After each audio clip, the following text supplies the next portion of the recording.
Boa noite, meus queridos companheiros. Olá, Salete, Márcio e Gustavo. Boa noite, Celeida. Boa noite, Oneida Alves. Dília Rodão, boa noite. Seja bem-vinda. Olá, Aninha e Adriano Borges. Antônio Nofre. Claudio Honor e Eliane. Boa noite, Wagner. Olá, Andréia Dantas. Ricardinho e Lúcia, boa noite. Boa noite também, Adair Alves. Adriana Alvarenga. Cecília e Reinaldo. Adriana Dantas, Anitta e Clarindo, Marilza Abreu, boa noite, Marcileia, Guilherme e Luciano, boa noite, Filomena, seja bem-vinda, Michele e Gabriel Rossato, boa noite também para vocês.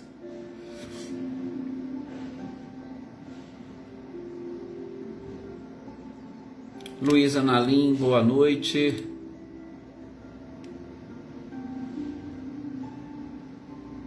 Rosilene, Osmani e Diego, boa noite, Valdileia. Boa noite, Lídia, boa noite também, Valdete. Sejam bem-vindos e bem-vindas.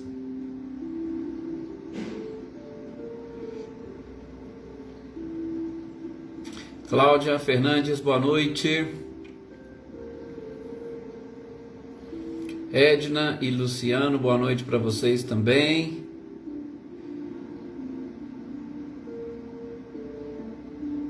Boa noite também para Marli das Dores, Leopoldina, seja bem-vinda. Dona Luzia, Luísa, Jair, olá Iraci, boa noite. Falar em Dona Luzia, nós estamos chegando no aniversário da Dona Luzia, está se aproximando. Sr. Antônio Pazotto e Isabel, boa noite também Luísa Silvia, Leone, também boa noite, a sua mãe Luísa, espero que ela esteja bem, melhorando cada vez mais. Fernanda Guedes, boa noite, seja bem-vinda, boa noite também Natália, Helena Coelho, boa noite, Sr. Luiz Alberto, boa noite também Gilberto, José Ricardo, sejam todos muito bem-vindos, um prazer e uma satisfação tê-los aqui.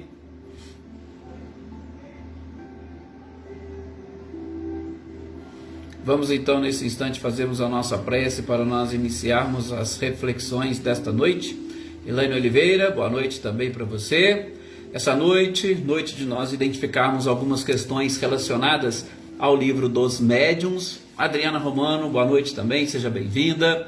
Inclusive pode ajudar, a várias pessoas, porque o livro dos médiuns tem essa função, trabalhar um pouquinho com as questões relacionadas a essa sensibilidade. E, como eu estava dizendo ontem também, que bom, Luísa, que bom que ela está melhorando. Adriana Valério, boa noite. Como a gente estava dizendo ontem também, algumas pessoas que participam aqui dos nossos estudos, às vezes sentem um sono muito forte durante este período de estudos, Então, os estudos relacionados aos médiuns, ele é de extrema importância, tá? A gente vai trazer aqui algumas questões, muitas das vezes não estão relacionadas a essas evocações, mas o tema em si, a sensibilidade que envolve os médiuns é interessante. Mas aí, como eu disse, a gente vai conversando com essas pessoas em particular, tentando orientá-las e mostrar pelo menos aquilo que a doutrina espírita nos apresenta. E aí, aos poucos, a gente vai, com certeza, entendendo tudo isso que nos envolve. Sr. Luiz, nós fizemos uma prece na reapresentação da palestra do nosso querido Paulo Henrique, graças a Deus. Wagner não tem que pedir desculpa, a gente sabe como que as coisas funcionam e nós vamos sim continuar fazendo as orações por você, por todos aí da família, o pai da André e da Adriana, que também nos acompanha, Ontem, inclusive, ele estava lá nos acompanhando, também recebendo as vibrações do nosso grupo e que eles continuem, Aliás, que nós continuemos a encaminhar a eles estas vibrações, tá? Então, fique tranquilo, não tem que se desculpar. Olá, Maísa Naves, boa noite também Gisela Goulart, Glória Quirino, que bom. Silmara, boa noite. Vamos então fazermos a nossa prece. Rosali, boa noite. Andréia Vieira também, seja muito bem-vinda. E deixa eu aqui cumprimentar as pessoas que sempre nos acompanham mais tarde, né? A dona Neuza, Cidinha, Lourdinha, Camilo, Eduarda e muitos outros que às vezes a gente acaba esquecendo os nomes, o Marcos. Sejam todos, gente, sempre muito bem-vindos. Muita paz a todos vocês. Boa noite, Jossanã. Eu quero convidar a todos agora nesse instante, assim como nós fizemos ontem, buscando elevar o nosso pensamento e a nossa vibração, esvaziando de alguma forma a nossa mente, mas que nós permaneçamos vivos e presentes ao estudo. Sim, peçamos à espiritualidade que nesses instantes nos envolva, mas nos envolva de uma forma a nos proteger de todo e qualquer tipo de fluido, para que nós estejamos atentos, concentrados aos estudos da noite. Sim, que esta união que existe entre nós, que este compartilhamento de energias e de vibrações que formam uma grande cadeia e que possui os tentáculos sendo distribuídos em diversas outras frentes, principalmente levando a outras pessoas essas energias e vibrações que são produzidas aqui e nesse momento juntamente com a própria espiritualidade. Paz. Pedimos paz para todos nós e para os nossos familiares, para o nosso próprio lar. Mas que, envolvidos por essa paz, não deixemos de buscar as informações necessárias para o nosso crescimento espiritual, para a evolução do conhecimento e para que avancemos em sabedoria, porque com certeza ela é de extrema importância para os objetivos que nós estamos buscando, a evolução e a própria felicidade. Que assim seja.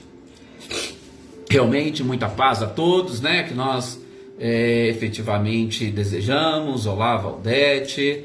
Que bom que estão todos aqui. A gente sempre fica feliz com a presença e a participação de todos vocês. É sempre um prazer imenso. Olá, Zezé Bueno, boa noite, seja também muito bem-vinda. Rosane Junqueira, boa noite também. Maria Senhora, boa noite. A Dona Luzia, né, que nós já cumprimentamos. Marina Pereira, boa noite também. Valéria, Grace Keller, ótimo. Gente, vamos então darmos sequência a essas nossas... Olá, Célia Furtado, seja bem-vinda. A essas nossas reflexões sobre este trecho do livro dos médiuns que vai nos falar sobre as questões relacionadas às evocações. E como eu disse a vocês no nosso último encontro, hoje nós vamos terminar essas questões envolvendo as evocações e principalmente para que nós adentremos, ou melhor, né, para que nós avancemos o próximo capítulo deste livro dos médiuns, como eu disse para vocês, já caminhando para o final, que seria o próximo das perguntas que se podem fazer aos espíritos. Então sempre tem isso, né, essa dúvida, as perguntas que se podem fazer, que se convém fazer aos espíritos. Mas, por hora, nós vamos ficar aqui, nessas questões sobre evocação. Questões sobre evocações nada mais são do que as dúvidas que o próprio codificador tinha, que ele precisava sanar e, sobretudo, para nos auxiliar hoje a entendermos como que funciona esse processo de comunicação entre os dois lados da vida, né? Terezinha, Joana Bandeira, sejam todos bem-vindas. Então, nós precisamos entender, e o codificador, através das suas perguntas, e a gente tem percebido quanta sabedoria existem nesses questionamentos que Kardec faz. Por exemplo, as duas últimas que nós vimos no último encontro, né, foram a possibilidade de se constranger, ou seja, será que eu posso de alguma forma obrigar um espírito de uma pessoa viva, de uma pessoa que ainda está encarnada, eu posso obrigá-la a se comunicar, né? Maria Souza, boa noite. Ora, o que a espiritualidade responde? A mesma resposta que diz, ou quando ela está explicando sobre os espíritos errantes. Quem são os espíritos errantes? Aqueles que estão no mundo espiritual, que estão completamente desvinculados do corpo físico, completamente desvinculados desse ponto de vista corporal, reencarnatório. Muitos deles, infelizmente, podem ainda estar ligados à matéria de alguma forma, mas estão com todos os laços cortados. Essa ligação é meramente mental, psicológica, tá? Então, esses espíritos errantes, nós vimos anteriormente que eles respeitam, ou obrigatoriamente eles se curvam a uma autoridade moral, que a espiritualidade diz para Kardec, seria uma autoridade moral irresistível. Nas leis da natureza, e principalmente nas leis espirituais da natureza, vamos dizer assim, se vocês me permitam,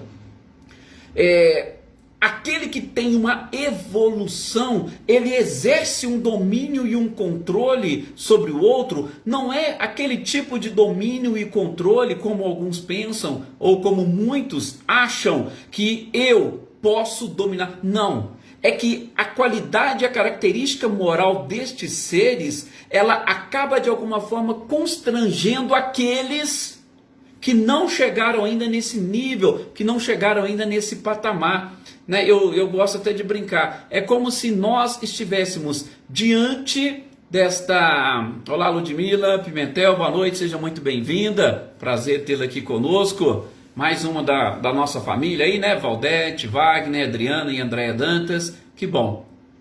Mas é como se nós, vamos só para fazer essa relação da autoridade moral irresistível com aquilo que nós podemos hoje perceber no mundo corporal. Aquela coisa que a gente chama de vergonha. Às vezes nós estamos diante de determinadas pessoas que nós sentimos vergonha. E às vezes essa vergonha é pelo nível, às vezes um nível intelectual, ou pelo cargo que a pessoa possui. A gente se sente um pouco envergonhado, a gente se sente um pouco humilhado. É só para uma pequena comparação, para vocês entenderem o que seria esta autoridade moral irresistível. Então, imagina vocês chegando diante de uma pessoa que tem uma autoridade aqui no nosso plano físico. A gente vai ficar meio constrangido, a gente não vai chegar já de plano, a não ser que a gente tenha intimidade, aí é outra história. Mas, via de regra, a gente tem esse respeito e até excessivo, né, por essas pessoas. A espiritualidade vai responder da mesma forma, tá? Então, esse constrangimento é por essa autoridade moral irresistível, né, Filomena? Então, depois, uma outra pergunta que nós fizemos e que Kardec respondeu para nós, seria, Kardec não, espiritualidade, seria da possibilidade de se evocar um espírito que ainda não nasceu, ou seja, o corpo está nesse processo de formação lá no seio materno, e lá no seio materno, apesar desta ligação espiritual, seria possível evocar esse espírito para que ele trouxesse alguma informação, algum esclarecimento? E a espiritualidade fala que não. Por quê? Porque nesses momentos, gente, ele está exatamente naquilo que nós poderíamos chamar de auge da perturbação. Então, um espírito que está no auge da perturbação, ele está impossibilitado de se comunicar. Ele não consegue se comunicar, né? Marcelo José, boa noite, seja bem-vindo. Célio Melo também, boa noite. Ele não consegue se comunicar.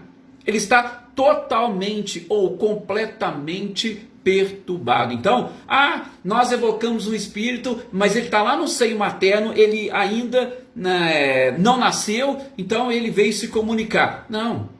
Nesse processo de perturbação, não há que se falar nessa possibilidade, é o que a espiritualidade responde para Kardec. Mas a gente deixou aqui, né, entre parênteses, gente, tudo vai depender da evolução. Imaginem se for um espírito altamente evoluído. É claro que ele tem um completo controle sobre o corpo físico e automaticamente pode ser que ele não se perturbe tanto a ponto de estar exatamente em condições de se comunicar. Mas isso, vocês podem ter certeza, é algo raríssimo.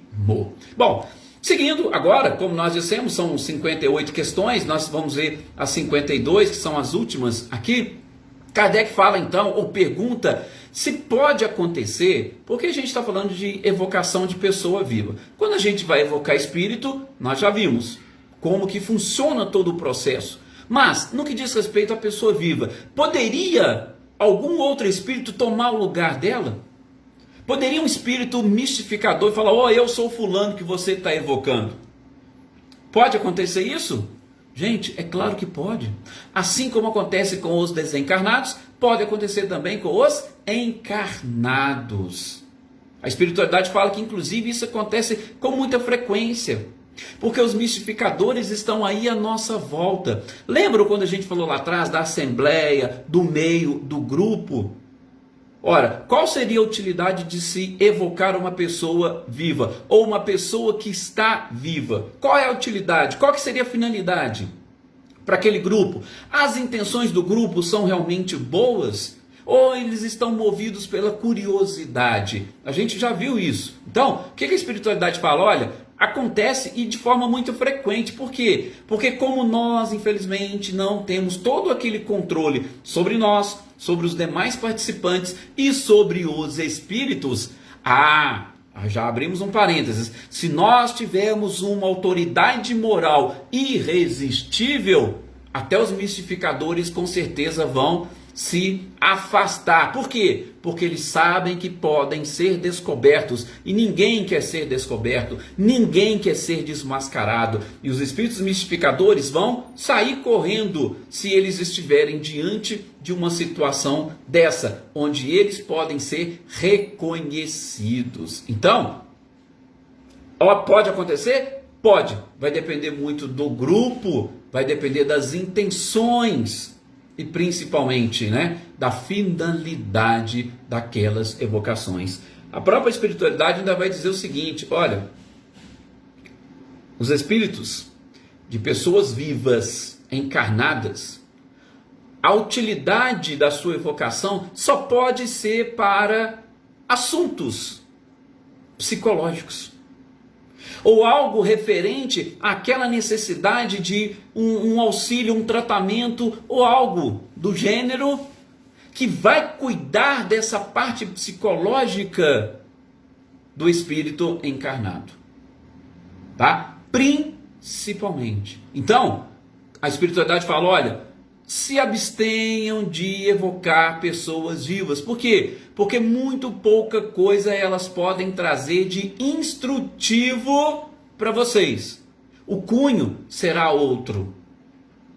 O vínculo com a matéria, infelizmente, ainda vai trazer para nós inconvenientes. Inconvenientes que Kardec já coloca na pergunta seguinte. Ora, tem inconveniente a evocação de uma pessoa viva? Lógico, sempre tem inconveniente, gente, tanto de pessoa viva quanto de desencarnados. E esses inconvenientes, eu repito, eles vão estar vinculados ao grupo, à necessidade daquela evocação, à qualidade ou à evolução moral dos participantes do grupo, à necessidade do espírito. Ou seja, são vários fatores que vão influenciar numa comunicação, como nós já vimos nos capítulos anteriores. E de modo muito especial, nessa questão 53, a espiritualidade vai dizer: se você evocar uma pessoa viva, por exemplo, e ela se encontrar doente, você terá ou correrá um risco muito grande de aumentar o seu sofrimento. Olha que coisa séria, né? Evocar o espírito de uma pessoa viva, uma pessoa que está encarnada, e principalmente se essa pessoa estiver doente, você corre o risco de aumentar o seu sofrimento. E na sequência, Kardec quer saber mais detalhes disso. Então, peraí, em que caso será mais inconveniente? Vocês estão falando que há inconveniente? Sim, mas quais são os casos mais inconvenientes? E a espiritualidade dá ali uma citação que a gente pode dividir. Por exemplo, não deve se evocar crianças neste período, por exemplo, da infância. Crianças que estão em tenra idade, é inconveniente você chamar e evocá-las. Gente, nós já falamos, primeiro, da questão do estado de perturbação. A encarnação, ela vai exercer uma perturbação no espírito. Lógico que é uma perturbação, às vezes, imperceptível do ponto de vista físico.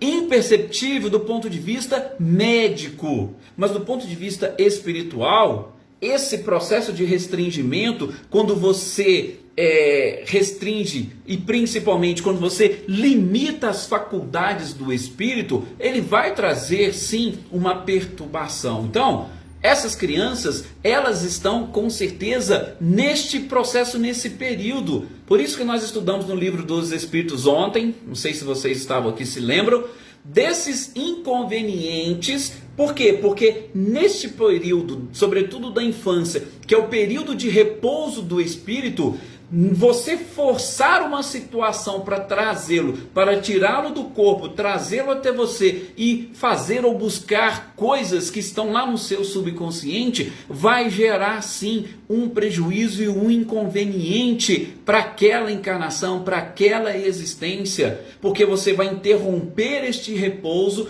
e interrompendo este repouso, você pode provocar exatamente esta volta ao próprio passado e dificultar os objetivos da encarnação. Imaginem só também um exemplo assim, grotesco para que vocês possam fazer analogia. Alguém que está naquele sono pesado e profundo, e de repente vocês vão lá e dão um safanão para acordar, e a pessoa acorda assustada. Gente, vocês já perceberam o quanto é desagradável e aquela taquicardia que dá?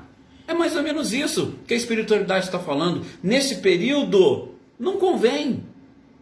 Tá? Então, evitem evocar pessoas vivas, principalmente que estão encarnadas e em tenra idade. Outra coisa, evitem, tá? Eu sei que a maioria de nós aqui não vamos fazer isso. Nós estamos fazendo uma leitura, estudo do livro dos médiuns. Tudo isso foi o que Kardec fez e o que o Kardec trabalhou com a espiritualidade para deixar como esclarecimento.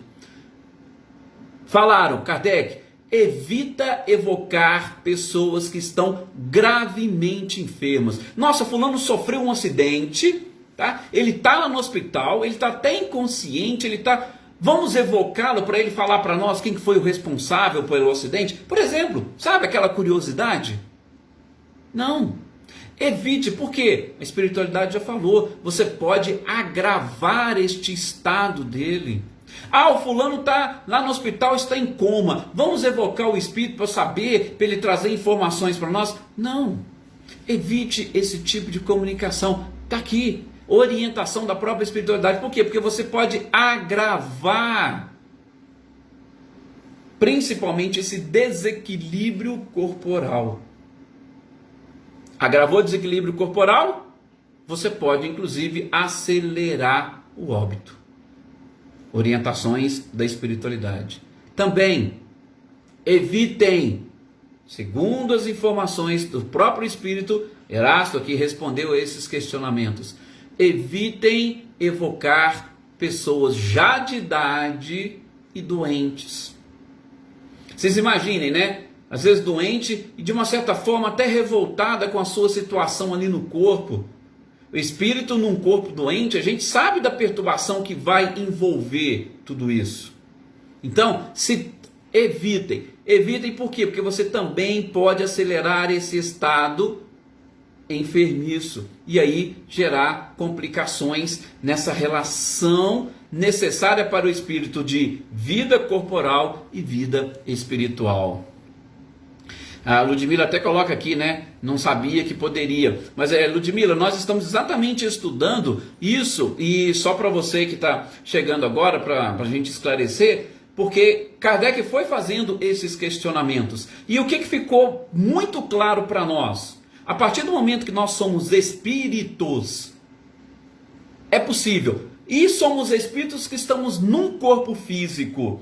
Eu sou um espírito que estou no corpo físico. Eu posso deixar o meu corpo físico e me apresentar em algum outro lugar onde fui evocado para responder a determinadas questões, para dar uma mensagem, uma comunicação. Então há essa possibilidade, por quê? Porque eu não deixo a minha condição espiritual, eu só estou enfeixado dentro do corpo, mas o espírito continua com a sua liberdade. Por isso essa possibilidade de evocação. E qual seria a finalidade? Uma das finalidades é exatamente demonstrar para nós, por exemplo, a imortalidade da alma.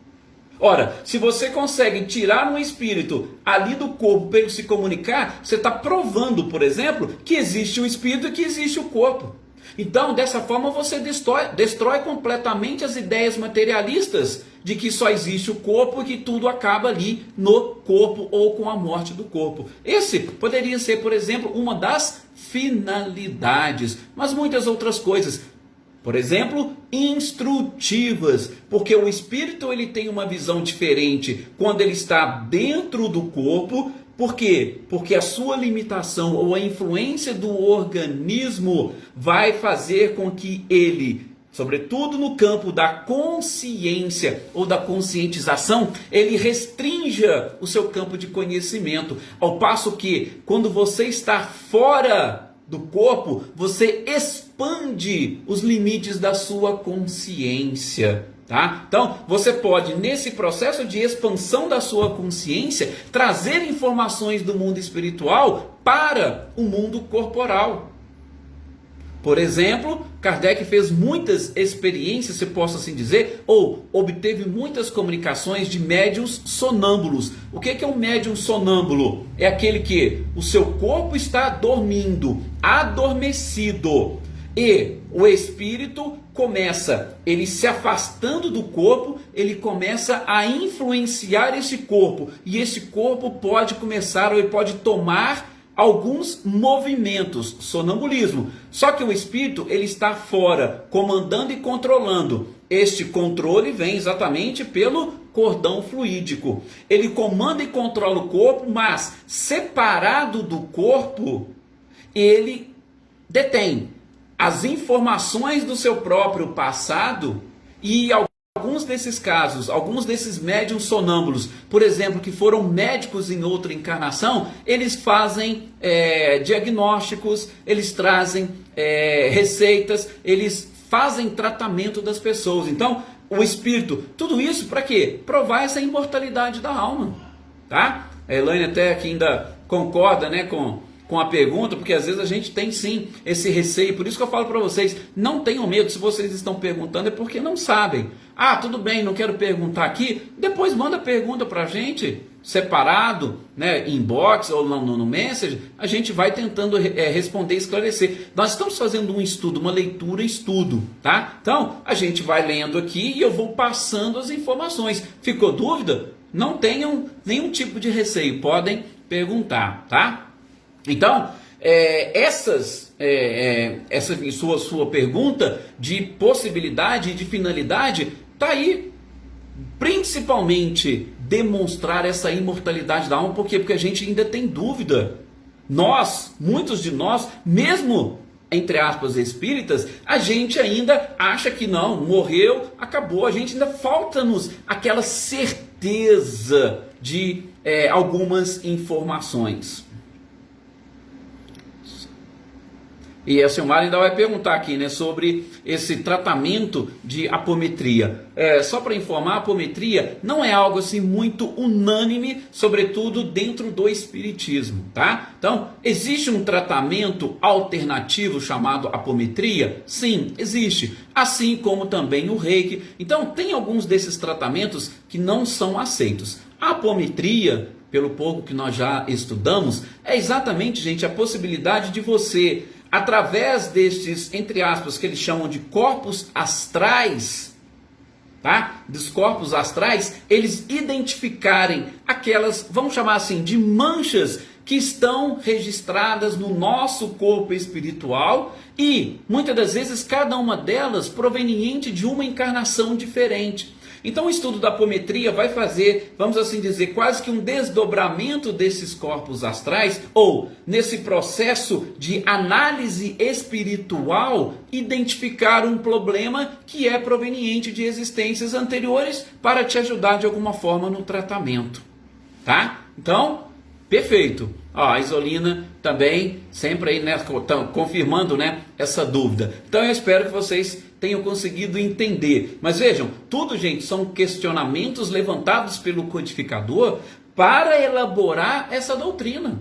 E assim como vocês estão tendo, muitas outras pessoas, e eu repito, inclusive que já são espíritas, que não tiveram essa oportunidade de ler e de estudar o Livro dos Médiuns como nós estamos fazendo, tá? Mas sempre, eu gosto de dizer, busquem na lógica, tentem entender entender como o codificador e principalmente como a espiritualidade nos explica. E a lógica dessa possibilidade de evocar o espírito de uma pessoa viva é essa. Ela é espírito e ela está num corpo. Então, ela não perdeu a sua condição espiritual.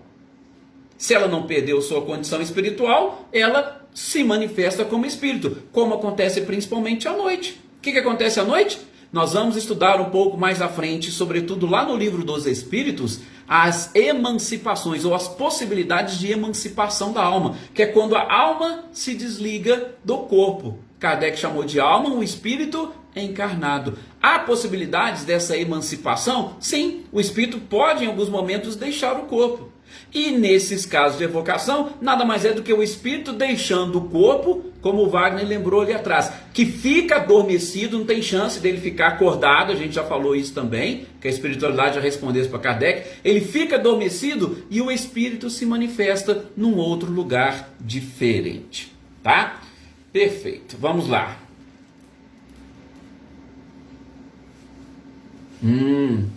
Sei, entendi. Mas, então espero que você tenha entendido também um pouco. É lógico que o processo, né, esse procedimento apométrico é um pouquinho mais profundo, mas eu procurei deixar aqui em linhas gerais, em cima daquilo que nós já conseguimos, né, estudar, para que vocês possam entender.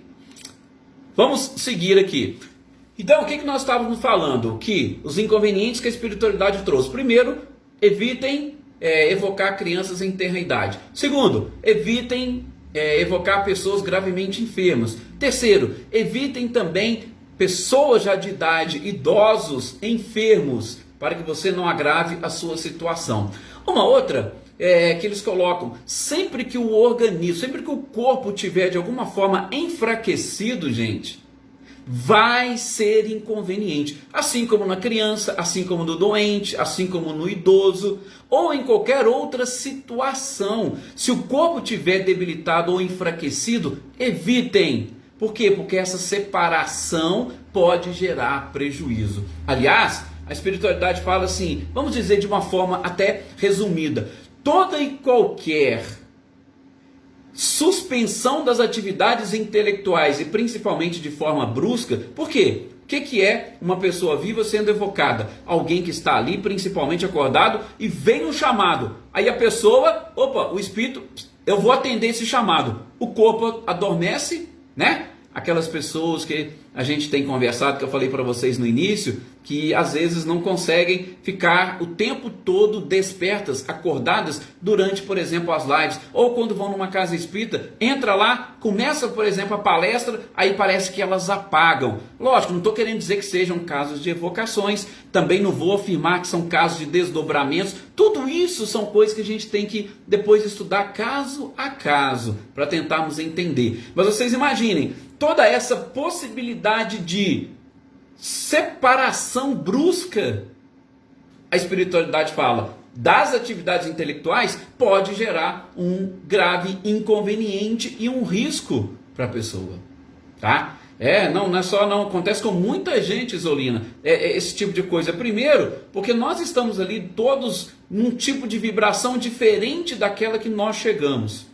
Cada uma dessas vibrações diferentes, elas podem provocar reações também distintas.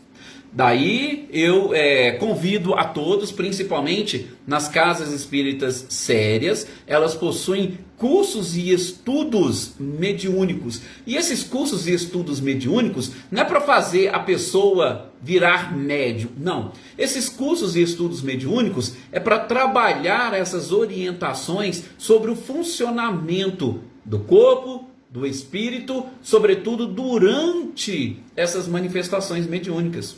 E aí vocês terão a oportunidade, num desses estudos, por exemplo, de identificar a mediunidade de desdobramento. Porque às vezes a pessoa está ali e o espírito se desdobrou e foi para outro lugar. Mas o que ela foi fazer nesse outro lugar? Ela está fugindo das orientações que estão sendo dadas? Ela foi para outro lugar para poder trabalhar? Ou ela saiu, foi para outro lugar para fazer um tratamento? Tá vendo? Cada caso vai ser um caso diferente. Eu tenho que tentar descobrir e identificar o porquê dessa separação para que eu consiga entender. E aí, se for o caso, para que eu consiga combater.